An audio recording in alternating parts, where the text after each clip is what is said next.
성경이 참 우리에게 솔직한 만큼 희망적인 책인 것은 하나님이 꾸준히 기다리시고 만들어 가시는 것들을 보게 됩니다. 다윗이 다윗 될 수 있었던 것, 그것은 다 하나님께서 그들을 붙잡고 놓지 않으셨기 때문이라고 성경 가르쳐주고 있죠. 성경은 그들의 믿음을 좋은 거를 모아놓은 위인전이라기보다 형편없는 사람들을 만들어 가시는 구원의 역사인 것입니다. 이게 성경이고 이게 하나님의 방법이고 우리가 희망을 가지고 오늘 하루도 살아갈 수 있는 근거가 되는 것이죠. 오늘 본문에 다윗이 계속 사울에게 쫓기던 어느 날 블레셋에 가서 도움을 청하는 것이었습니다. 다윗에게는 있을 수 없는 얘기란 말이에요. 블레셋하고 다윗이 어떤 사이입니까? 골리앗 나라가 블레셋이잖아요. 다윗은 블레셋 이름만 들어도 치를 떠는 사람이에요. 근데 다윗이 블레셋에 가서 엎드렸단 말입니다. 왕이여, 변두리에 땅 하나만 허락해 주시면 내가 왕에게 충성을 하며 살겠습니다. 다윗이 블레셋에 가서 도움을 청한 건 두 번째예요. 사무엘상 21장에 보면은 사울에게 도망 다니다가 블레셋 가서 아쉬운 소리해요. 그래서 살 수 있나 이렇게 보다 보니까 아기스의 신하들이 저놈 아니라는 거예요. 그랬더니 다윗이 어떻게 합니까? 미친 척.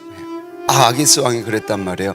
무슨 이 미친놈을 데리고 왔냐고. 오히려 죽을 뻔하다가 건지게 됐던 그런 일이 있습니다. 그러니까 다윗도 정말 가기 싫은 곳이 여기예요. 다윗에게 땅을 그냥 줬을 리가 없잖아요. 충성을 맹세 받았단 말입니다. 마귀가 우리를 유혹할 때도 똑같아요. 돈 줄게, 신앙 버려. 내가 네 자녀 성공시켜 줄게, 하나님은 나중이야. 늘 마귀가 우리한테 딜하는 내용이 아기스가 다윗에게 했던 내용과 아주 흡사해요. 다윗은 아기스 왕의 마음을 알아요. 유다를 치라는 거였어요. 근데 다윗은 유다의 기름을 부음 받은 사람이란 말입니다. 가서 유다를 쳤다고 그래요. 거짓말이었어요. 오히려 아말렉 같은 나라를 쳤어요. 블레셋 왕한테 가서는 내가 유다를 치고 전리품을 가져온다라고 거짓말했습니다. 믿음을 지키기 어려울 때가 있습니다. 영적인 나의 그 자존심, 그것도 지키기 어려울 때가 있어요. 다윗이 그러했어요. 가서 엎드렸단 말입니다. 그러나 자기가 하나님께 기름 부음 받은 종이라는 것은 잊지 않았던 것 같아요. 내가 어디 소속이라는 것은 잊지 않았던 것 같아요.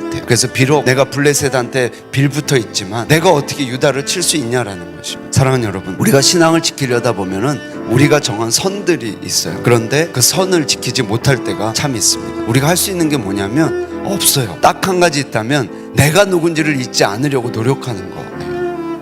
그래서 우리는 어려운 말로 정체성이라고 하죠. 다윗의 최선 중에 가장 빛났던 것은 정체성을 잊지 않았던 것. 내가 하나님께 기름 부음 받은 왕이라고. 오늘도 다윗의 상황이 우리 상황 같습니다. 믿음 지키기 어려운, 성도로서 살기 어려운, 그러나 그럼에도 불구하고 내가 누군지를 잊지 않고 살았던 다윗처럼 저와 여러분도 오늘 삶이 뜻대로 되지 않는 하루라 하더라도 내가 누군지 잊지 않고 살아가는 저와 여러분 되시기를 주의 이름으로 축원합니다.